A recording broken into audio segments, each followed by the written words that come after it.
The Whitaker estate stood as a monument to grandeur in the heart of Savannah, Georgia, its whitewashed walls gleaming under the heavy drape of Spanish moss that clung to ancient oaks.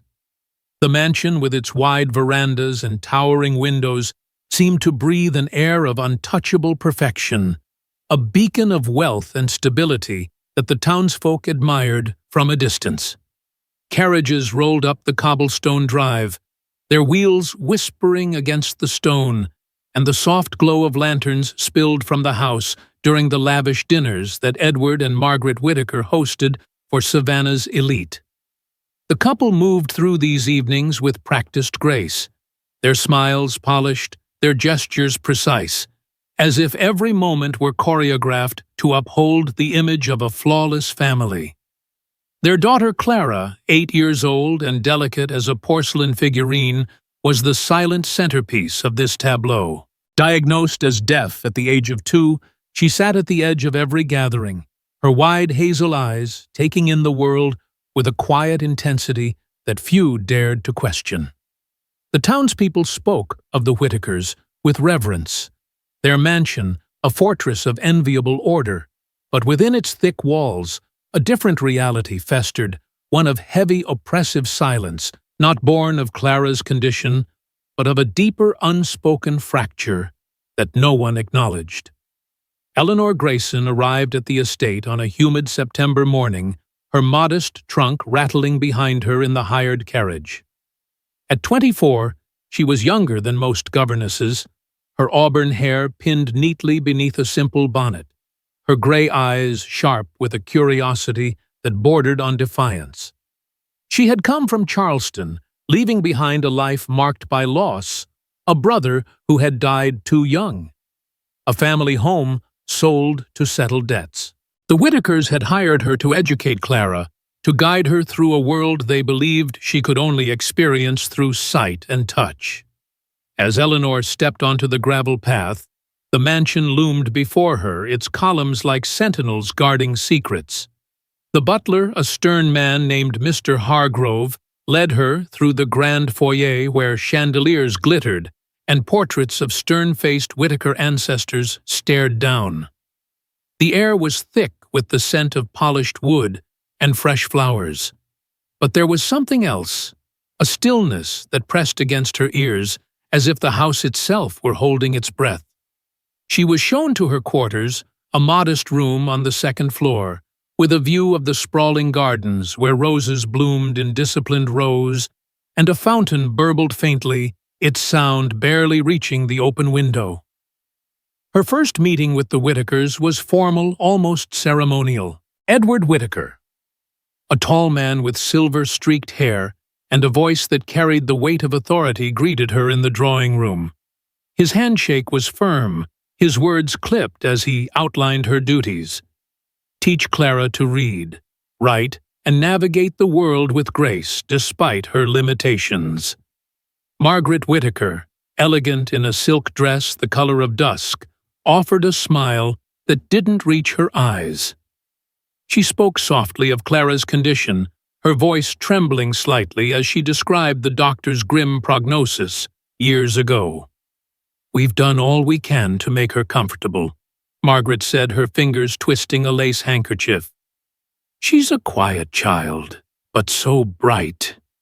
You'll see." Eleanor nodded, her gaze drifting to Clara, who sat on a velvet settee, her hands folded in her lap, her expression unreadable. The girl's dress was immaculate, her blonde curls perfectly arranged, but there was a stillness to her that felt unnatural, as if she were a doll placed there for display. Eleanor felt a pang of something, pity perhaps, or recognition. She too knew what it was to be seen, but not heard, to carry a grief that no one else could name. The days that followed were a study in routine. The Whitaker household operated with clockwork precision: breakfast at 8 lessons in the library, from 9 to noon, lunch in the dining room with its long mahogany table, and afternoons spent in the garden or parlor. Clara was a diligent student, her fingers tracing letters on a slate with careful precision, her eyes following Eleanor's gestures as she taught her simple signs. But the house was eerily quiet.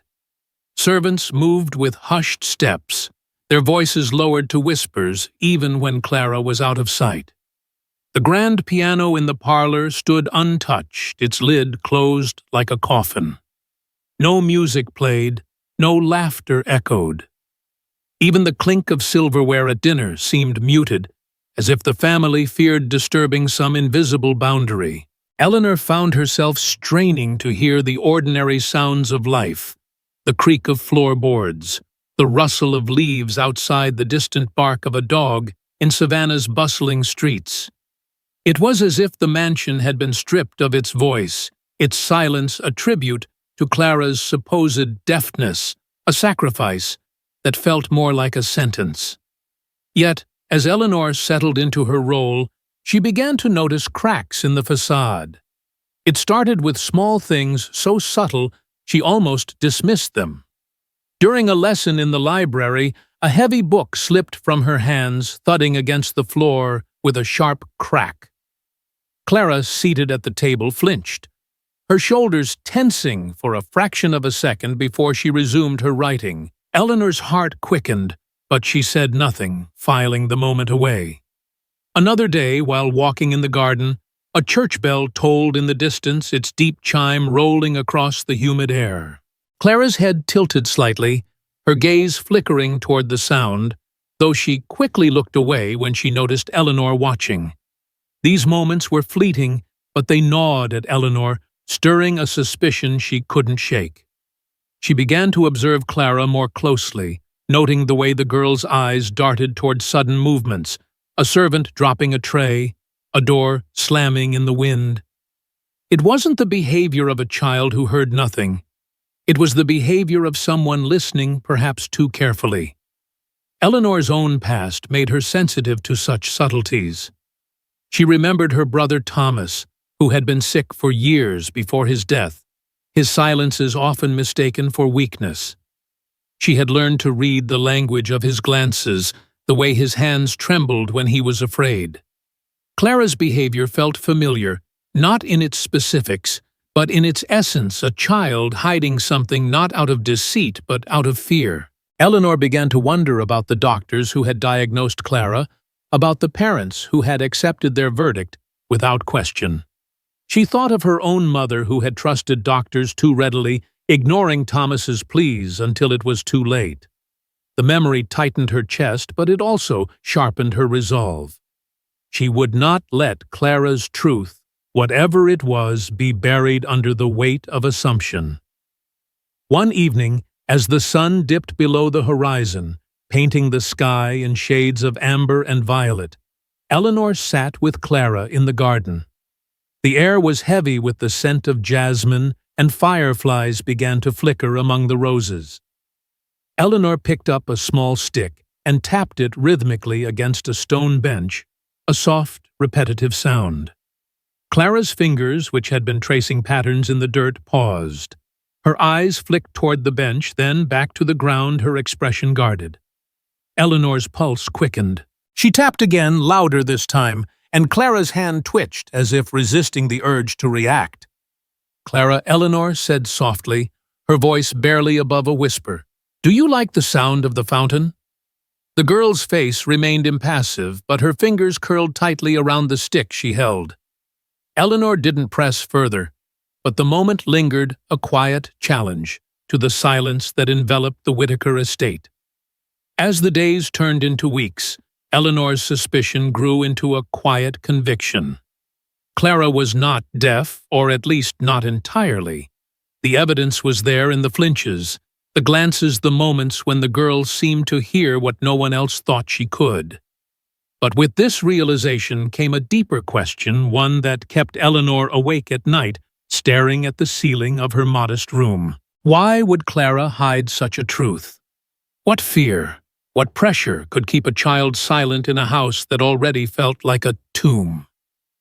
The Whitaker mansion, with its gleaming surfaces and perfect order, was a place where appearances reigned supreme, but beneath that veneer, something was terribly wrong. Eleanor felt it in the air, in the way Margaret's hands trembled when she spoke of Clara in the way Edward's eyes avoided his daughter's gaze. The silence was not just Clara's, it was the family's, a shared secret they didn't even know they were keeping. By the end of her first month, Eleanor knew she could not ignore what she had seen. The Whittaker estate, for all its beauty, was a prison of its own, making its walls holding back not just sound, but truth. Clara, with her quiet intensity and hidden glances, was at the heart of it, a child caught in a web of misunderstanding and expectation.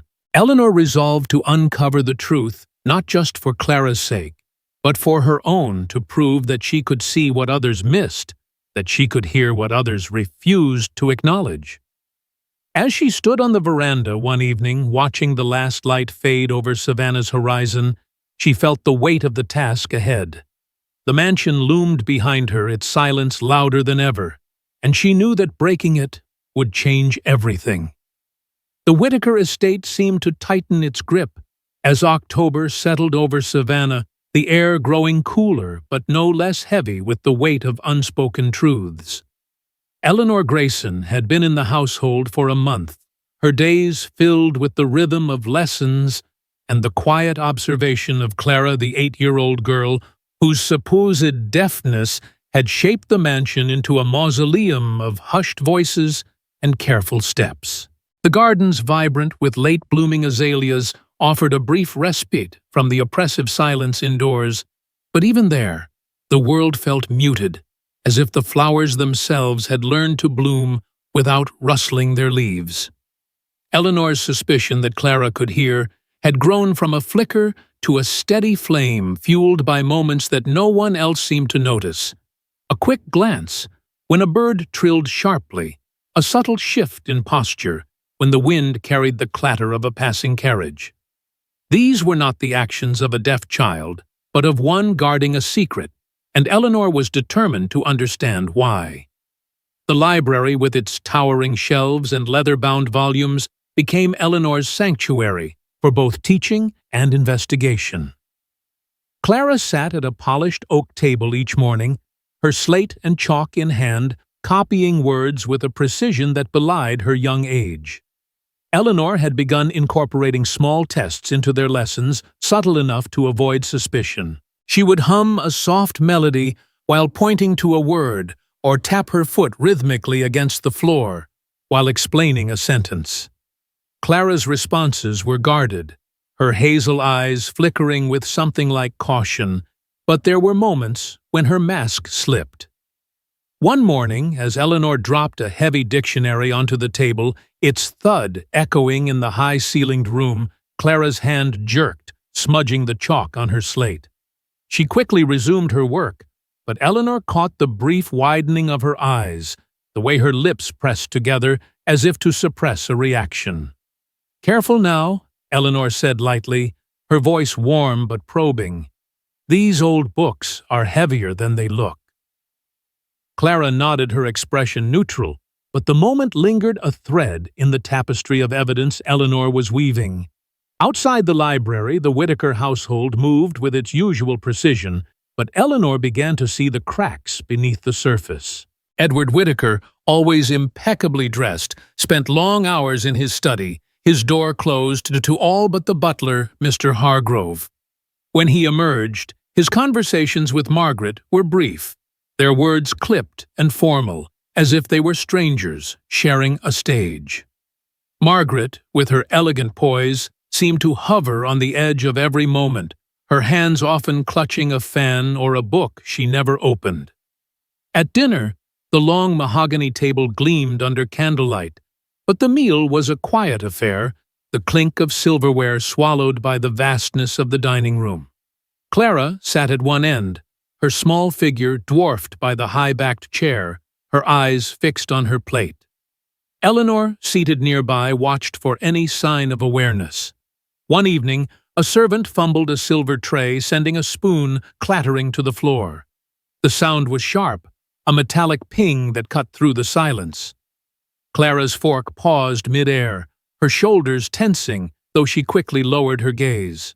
Edward and Margaret exchanged a glance but said nothing, their faces unreadable.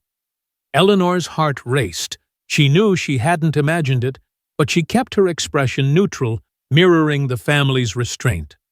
The more Eleanor observed, the more she sensed that Clara's silence was not just a response to her supposed condition, but a shield against something deeper. She began to seek out clues beyond the girl's reactions, turning her attention to the history of the Whittaker family.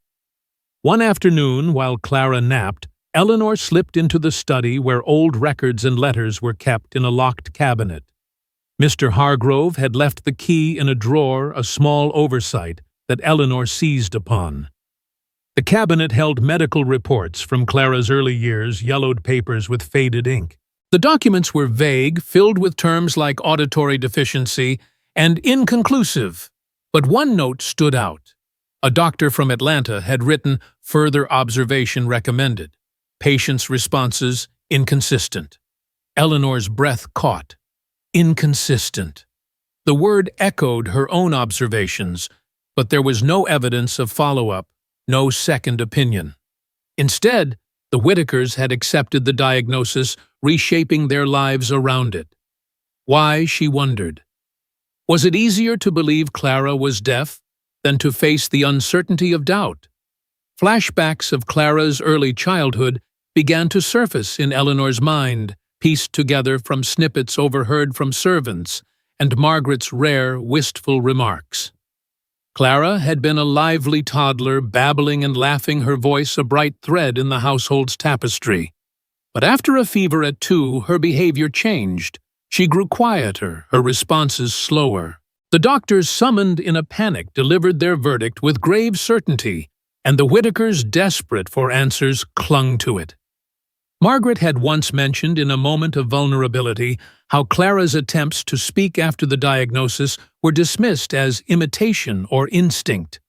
Eleanor imagined a small Clara. Her words ignored her voice, stifled by adults who thought they knew better. The thought twisted in Eleanor's chest, stirring memories of her own childhood, when her mother had dismissed her fears about her brother's illness as childish fancy. The parallel was not lost on her, and it fueled her resolve to uncover the truth. Eleanor's experiments grew bolder. In the garden one afternoon, she clapped her hands sharply while Clara sketched in a notebook. The girl's pencil hesitated, her head tilting slightly, as if drawn to the sound. Eleanor tried again, this time whistling a short tune. Clara's fingers tightened around the pencil, her knuckles white. But she didn't look up. Eleanor's heart pounded. She was close, so close to confirming her suspicions, but she needed more than fleeting reactions. She needed Clara to trust her, to let the truth slip free. That evening, as they sat in the parlor, Eleanor read aloud from a book of poetry, her voice soft but deliberate. She chose a passage filled with vivid imagery, waves crashing, bells ringing, and watched Clara closely. The girl's eyes, usually so guarded, softened for a moment, as if the words had stirred something within her. When Eleanor paused, Clara's hand moved almost instinctively to mimic the rhythm of the verse, tapping lightly on the armrest. It was the clearest sign yet, and Eleanor felt a surge of triumph mixed with dread. If Clara could hear what was keeping her silent, what fear held her in its grip. The tension in the household was palpable, though no one spoke of it. Edward's temper grew shorter, his voice sharp when addressing the servants. Margaret's smiles became more brittle, her eyes darting to Clara as if searching for something she couldn't name. Eleanor began to suspect that the Whittakers too had noticed inconsistencies over the years, but had buried them under layers of denial and duty. The mansion itself seemed complicit, its high ceilings and thick walls swallowing any sound that might disrupt the carefully crafted illusion. One night, as Eleanor lay awake, she heard a faint creak from the hallway. She rose, her candle casting flickering shadows, and followed the sound. In the dim light, she saw Clara standing at the top of the staircase, her nightgown ghostly white, her head tilted as if listening to something far away. A floorboard groaned under Eleanor's foot, and Clara spun around, her eyes wide with panic. For a moment, they stared at each other, the silence between them louder than any sound. Then Clara fled to her room, the door closing softly behind her. Eleanor returned to her bed, her mind racing. Clara's fear was real, but it wasn't just about being discovered. It was deeper rooted in the dynamics of the Whittaker family, in the expectations that pressed down on them all.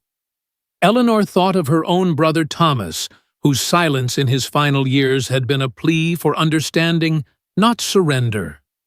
She resolved to tread carefully to build Clara's trust without forcing her hand. The next day, during a lesson, Eleanor placed a small bell on the table, its silver surface catching the light. "This belonged to my brother," she said, her voice steady.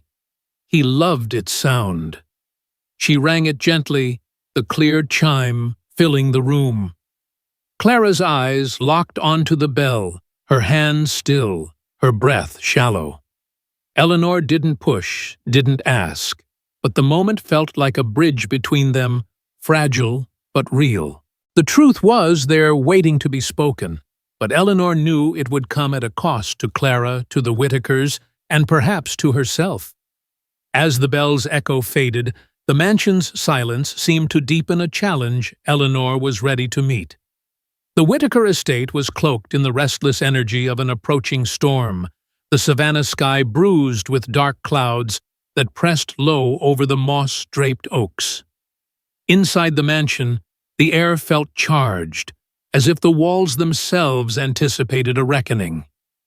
Eleanor Grayson had spent weeks piecing together the truth about Clara Whittaker, the 8-year-old girl believed deaf by her family and the world.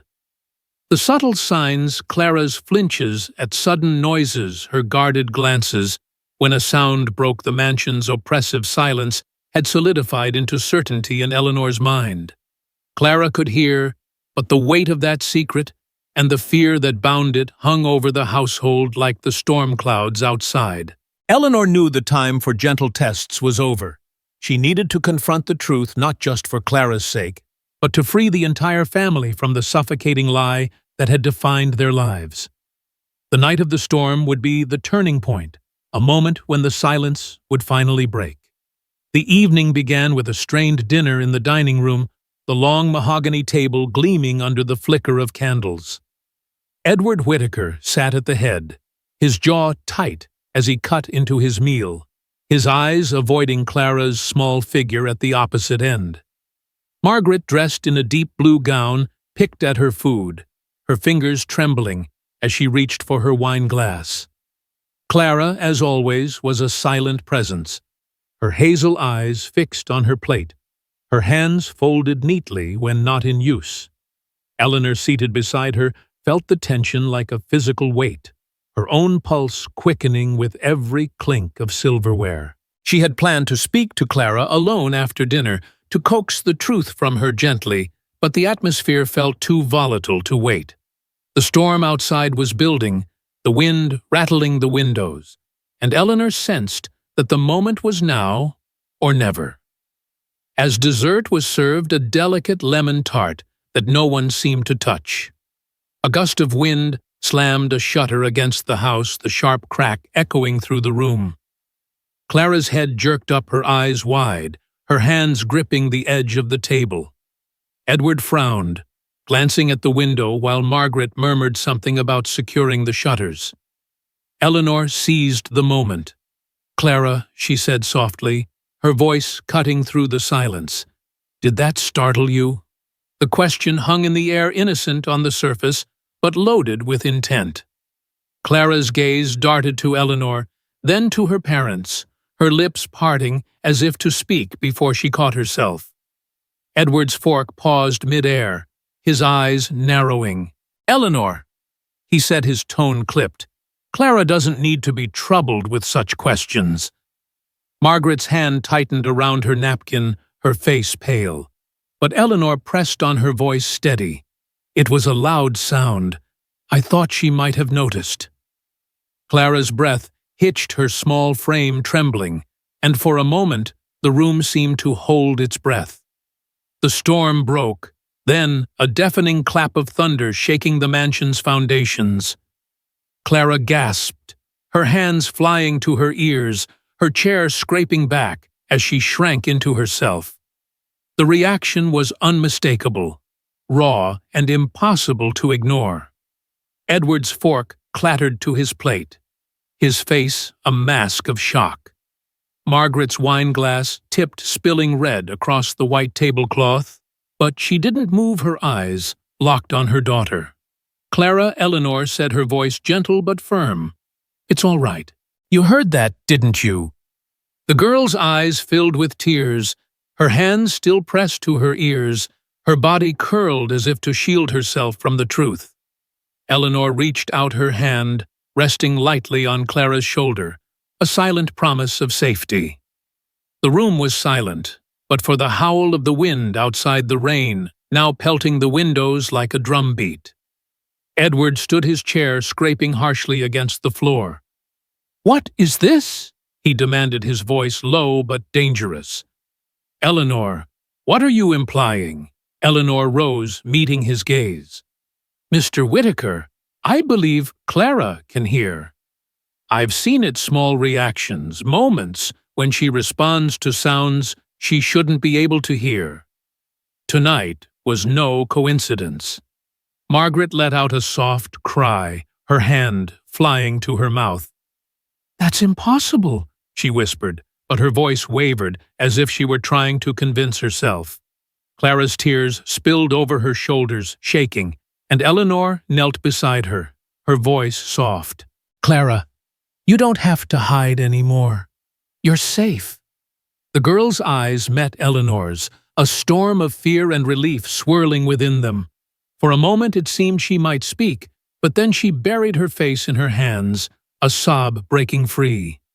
Edward's face darkened, his hands clenching into fists. "This is absurd," he said, but there was a crack in his certainty, a flicker of doubt. Margaret reached for Clara, then stopped, her hand trembling in midair. "Clara," she whispered, "is it true?" The confession came in a quiet moment after Eleanor had led Clara to her room, away from the chaos of the dining room.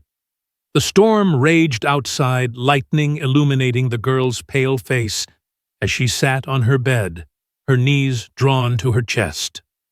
Eleanor sat beside her, the small bell from her brother Thomas resting on the nightstand, its silver surface catching the flicker of candlelight. Clara Eleanor said gently, "I know you can hear me. I've seen it, the way you react, the way you listen. You don't have to pretend anymore." Clara's eyes glistened, her breath uneven. For a long moment, she said nothing, her fingers twisting the hem of her nightgown. Then, in a voice so soft it was nearly lost to the storm, she whispered, "I've always heard, since I was little, but I was afraid." Eleanor's heart clenched, her own memories of fear and silence flooding back. "Afraid of what, Clara?" she asked. Clara's words came haltingly, each one a weight lifted. "They thought I was sick after the fever. The doctors said I couldn't hear, and Mama cried so much. I tried to tell them, but they didn't listen. They kept taking me to doctors, and I didn't want them to think I was lying. Papa got so angry when I tried to talk like I was making it up, so I stopped. It was easier." Her voice broke, tears streaming down her cheeks. "I thought if I told them now they'd be mad, or they'd send me away." Eleanor's throat tightened, her own grief for her brother mingling with Clara's pain. She took the girl's hand, her touch steady. "You're not alone anymore," she said. "I believe you, and we'll make them understand." The confrontation with the Whitakers came later that night in the drawing room, where the storm's roar was a constant backdrop.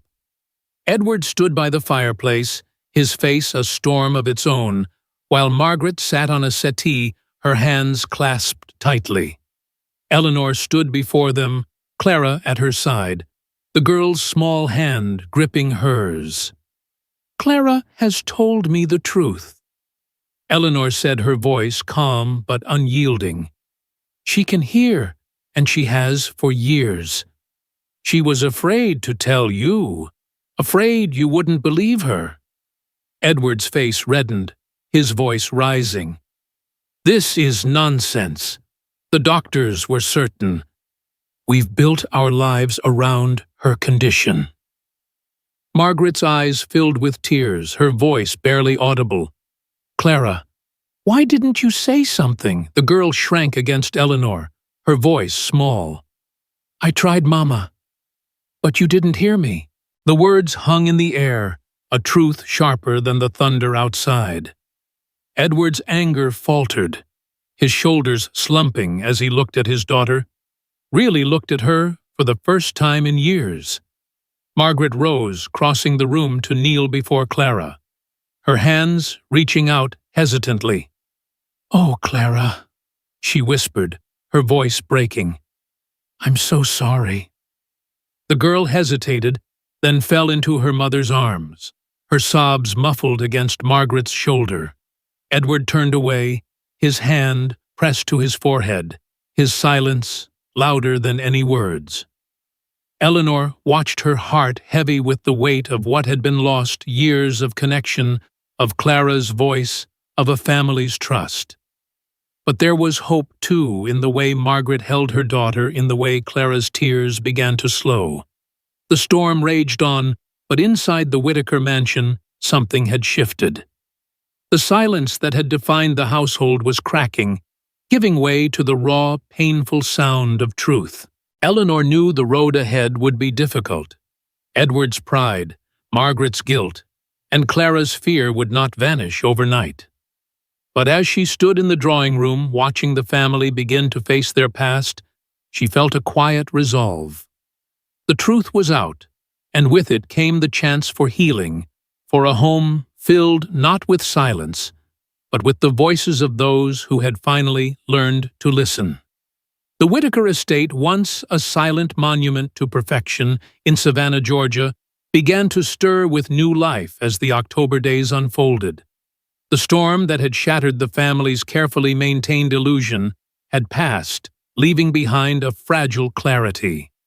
Clara Whittaker, the 8-year-old girl who had hidden her ability to hear for years, was no longer a silent figure at the edge of the household. The revelation of her secret, coaxed out by the perceptive governess Eleanor Grayson, had shaken Edward and Margaret Whittaker to their core, forcing them to confront not only their daughter's truth, but their own failures.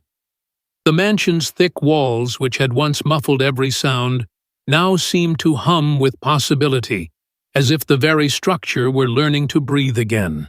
Yet, the journey to healing was far from simple, marked by tentative steps, raw emotions, and the slow rebuilding of a family that had been fractured by misunderstanding.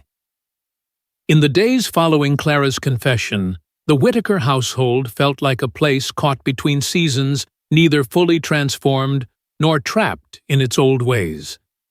Eleanor, whose quiet determination had brought the truth to light, became a steady presence, guiding Clara through the unfamiliar terrain of a world where her voice mattered. The first significant change came with the decision to seek new medical evaluations. Edward, still grappling with the sting of his blind trust in the original diagnosis, arranged for a specialist from Charleston to visit. The examination took place in the mansion's library, where sunlight streamed through tall windows, casting golden patterns on the oak floor. Clara sat nervously, her hands twisting in her lap, while Eleanor stood nearby, offering a reassuring smile. The doctor, a kind-faced man with a gentle demeanor, conducted a series of tests, soft whistles, spoken words, the chime of a tuning fork. Clara's responses, though hesitant at first, were unmistakable. "Her hearing is intact," the doctor concluded, his voice matter-of-fact, but kind. "There's no evidence of impairment." Edward, standing by the fireplace, exhaled sharply, his face a mix of relief and shame. Margaret, seated beside Clara, reached for her daughter's hand, her eyes glistening. All this time, she murmured, her voice barely audible. Clara looked at her mother, then at Eleanor, her expression a blend of hope and uncertainty. The confirmation of Clara's hearing was a turning point, but it did not erase the years of silence. Edward, whose pride had once been unyielding, began to question the authority he had so readily accepted. He spent hours in his study, poring over the old medical reports. Eleanor had found his anger at the doctor's errors mingling with guilt over his own role. One evening, he called Eleanor to his study, his voice softer than she had ever heard it. "You saw what we couldn't," he said, his eyes fixed on a letter in his hand. "I trusted those men, their titles, their certainty. I failed her." Eleanor, standing across from him, shook her head. "You didn't know, Mr. Whitaker, but you can know her now." The words lingered, a challenge and an invitation. Edward nodded, his jaw tight, and for the first time Eleanor saw a flicker of vulnerability in the man who had seemed so impenetrable. Margaret's journey was different, marked by a quiet intensity. She spent hours with Clara, sitting in the garden or the parlor, teaching her simple songs and encouraging her to speak. Clara's voice, long suppressed, emerged haltingly, a soft "Mama" here, a giggle there. Each sound was a small victory, but it came with pain. Margaret's guilt was palpable, her smiles often faltering as she remembered the years she had misunderstood her daughter. One afternoon, as they sat by the fountain, Margaret pulled Clara close, her voice trembling. "I should have listened to you," she said. "I thought I was protecting you, but I was wrong." Clara, her small hand tracing the edge of the fountain, looked up. "It's okay, Mama. I was scared too." The words, simple but profound, bridged a gap that had seemed insurmountable, and Margaret wept, holding her daughter, as the fountain's gentle burble filled the silence. Eleanor, too, found her role shifting. No longer just a governess, she became a confidant, a bridge between Clara and her parents. She introduced music into their lessons, starting with the small silver bell that had once belonged to her brother Thomas. Clara loved its clear, bright chime, ringing it with a shy smile that grew bolder each day. Eleanor taught her simple melodies on a flute, the notes floating through the mansion like a long-forgotten guest. The servants, once so careful to move silently, began to relax, their laughter and chatter filling the halls. Even Mr. Hargrove, the stern butler, was caught humming as he polished silver, a faint smile breaking his usual reserve. The piano in the parlor, untouched for years, was opened, its keys dusted off. Clara, hesitant at first, pressed a single note, the sound reverberating through the room. She looked at Eleanor, her eyes as wide with wonder, and pressed another. The music, tentative but alive, became a symbol of the mansion's awakening. The Whitakers began to venture beyond the estate, testing their new dynamic in Savannah's vibrant community. Eleanor suggested a visit to a local music festival held in a park lined with live oaks and filled with the sounds of fiddles and laughter. Clara clung to Eleanor's hand at first, overwhelmed by the cacophony, but her curiosity soon won out. She watched a group of children singing, her head tilting as she caught the melody. Margaret, noticing, knelt beside her. "Would you like to try?" she asked. Clara nodded, and with Eleanor's encouragement she joined the group, her voice soft but clear, as she sang a simple folk tune. Edward, standing at a distance, watched his daughter, his expression unreadable but softer than before. Later, as they walked home, Clara hummed the tune, and Margaret joined in, their voices blending in the warm evening air. It was a small moment, but it felt monumental, a sign that the family was learning to live with sound, not against it. Yet healing was not without its challenges. Clara's fear of being misunderstood lingered, surfacing in moments of doubt. One night, she woke from a nightmare, her cries echoing through the hall. Eleanor found her trembling, her words tumbling out in a rush. "What if they don't believe me again?" she sobbed. What if they think I'm pretending? Eleanor held her, rocking her gently.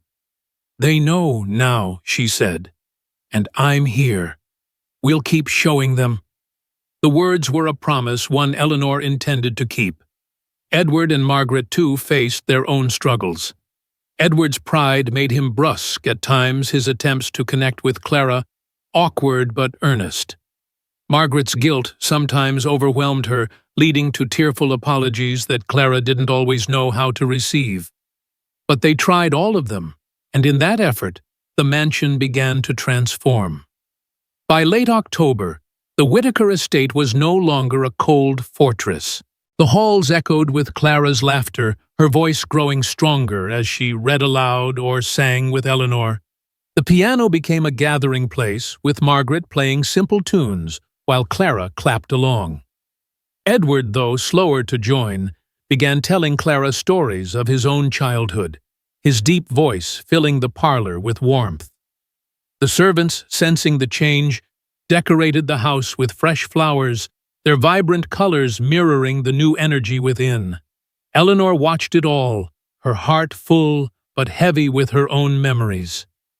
Clara's journey reminded her of Thomas, of the brother she had lost, but it also gave her hope, a reminder that truth once uncovered could mend what seemed broken.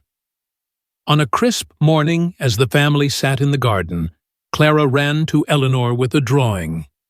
A picture of the mansion, its windows open, music notes floating into the sky. "This is home now," she said, her voice clear and bright. Eleanor smiled, her eyes misty. "It is," she said, looking at Edward and Margaret, who watched their daughter with a mix of pride and gratitude. The Whittaker estate, once a place of silence and secrets, had become a home filled with sound, laughter, music, and the voices of a family learning to hear each other. Eleanor knew her time with them would not last forever, but for now, she was part of their story, a witness to the echoes of healing that reverberated through the once silent halls.